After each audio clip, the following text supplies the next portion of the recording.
Hi friends.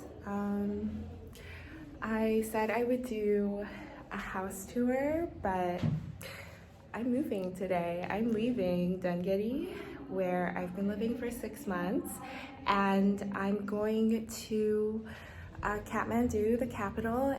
After that, I'm going home to Toronto. So I thought this was as good as a time as any to do my room tour, and it's kind of sad. It's kind of like a final goodbye as well to this apartment that has truly become home. So that's the stairway.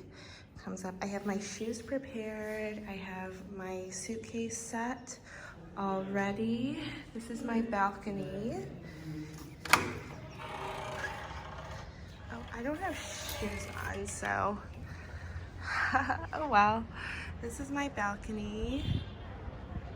Down there is the door to my kitchen. And this is Dhangadhi at sunrise. I lived right next to the aircraft museum, which was the big attraction in town. This is the house of a landowner whose family lives 2 floors down. They occupy the first and second floors, and our beautiful garden. That's a shed right there, and those are other tenants in that smaller house over there. And then here, that's a parking garage for tuk-tuks.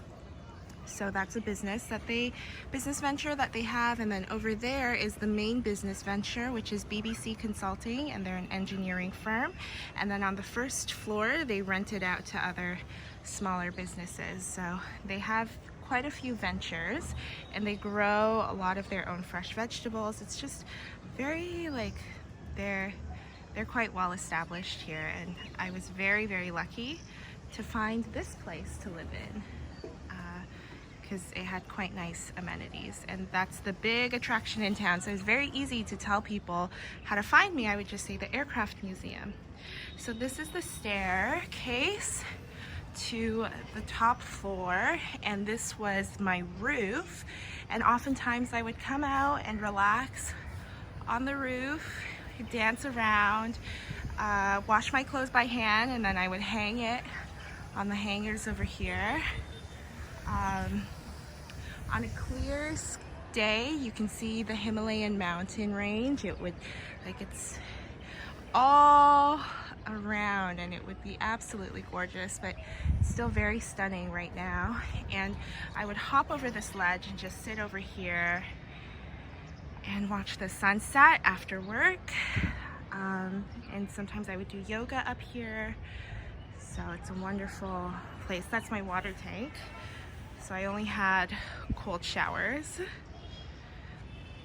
And over there is the track that I was training at when I was preparing for the Annapurna trek, after which I stopped going. Yeah. And then how I would go to work is I would walk down this road, then I would go straight and then left, and work is sort of over in that area. Now heading back inside, this is the door. And again, I'm all packed and ready to go.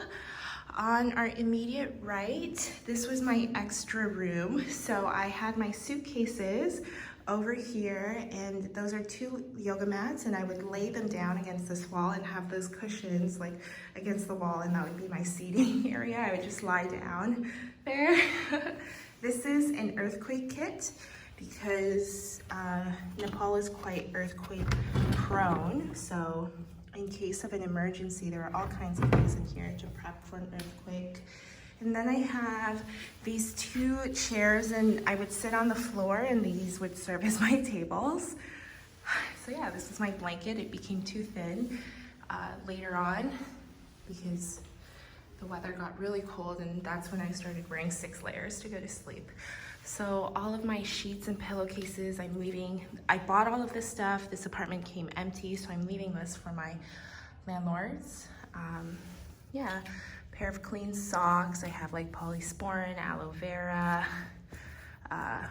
towel, some extra clothes, some books because They do like reading, actually, so I left some books and pads that I don't need, air mask, so, and then some shoes that I'm sure they can donate or use. So I just left, and I have my wash buckets. I would hand wash my clothes in here, so I'm leaving that as well. And then to the right of that room, that was my mosquito net when it was really hot, but it broke, so I just took it off and stopped using it. My fridge, I'm leaving this as well. It's the most expensive item that I'm leaving. It was $200, and I didn't really need a fridge, but it's okay, it's fine.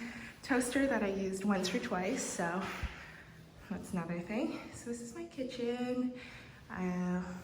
Dishes there. I'm leaving obviously dish soap and this water tank.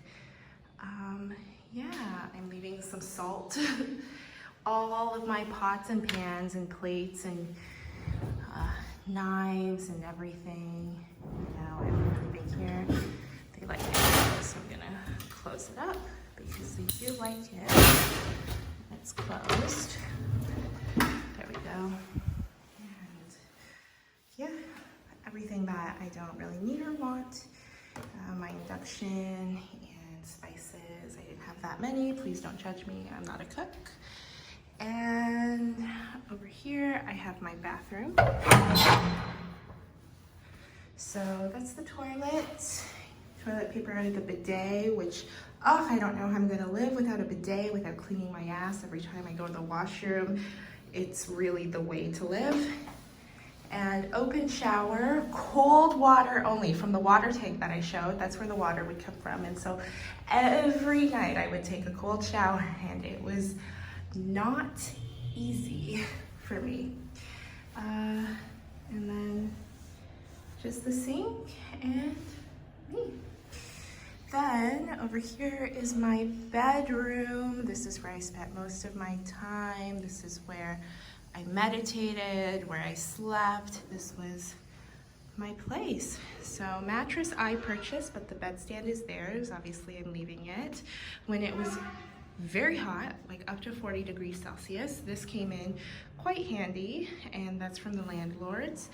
It's sort of like an air con thing, and then I have a ceiling fan, my light, and this is my desk. I never really used it just because the chair wasn't that comfortable and I prefer to sit on the ground. So these are apples, bag of apples that I bought last night. My trusty visor, just some hair clips, my backpack ready to go, all packed, and yeah. So thank you so much for watching my room tour or my apartment tour. On my last day when I'm leaving the apartment. I've really enjoyed living here. I was very lucky to find this place because we visited two places before, and one was kind of, it was like office. It was an office space and not really a place to live. And the other place was just not like this. It didn't have the kind of modern amenities that this does, including a shower, and I was very lucky to have my own space. Hi. So, the sun is blinding. And yeah, as I walk around, I'm feeling a little bit sad. When I came here, I wasn't really sure what I was doing. It was kind of like an adventure. And I knew that after I graduated from my undergrad, I wanted to do something big and splashy, you know? And this was in my field. I'd studied policy for 5 years. I've worked in policy for 4 years. And this was a government role, and it was in digital governance, which is something that I'm passionate about.